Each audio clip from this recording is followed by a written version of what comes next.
welcome to my vlog. So for today's video, nandito ako ngayon sa family reunion ng Mataganas Clan na nakaheld dito sa Piapi, Padada, Davao del Sur. Sobrang ganda dito guys. Kung gusto niyo affordable cottage, dito kayo sa Angelita Beach Resort. Pwede kayo mag-overnight at kung kailan niyo gusto. Swak sa budget and any events pwede dito. So trabaho ko pala ngayon guys. Watcher ng mga bata kasi low tide pagtanghali. Yan, kapatid ko nagsusuot ng kanyang keme-keme para makaligo na. Yan naman kapatid kong bunso, sabi ko mamaya na maligo kasi malayo pa yung dagat. Kung sa Bisaya pa, hunas, nagpupumilit kasi gusto niya na raw maligo. Diba? Ganda ng panahon.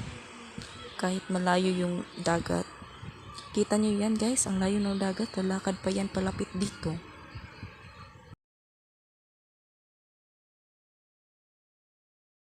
Yan naman mga tita ko guys, lolo at saka lola ko. Yes guys, meron din kami businesswoman guys. Yan si Tita In, miss namin.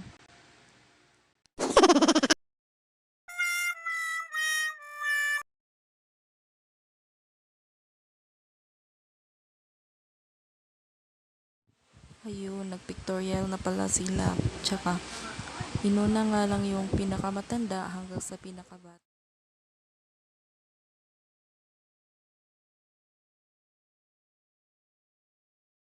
At yan naman si Yoherlon.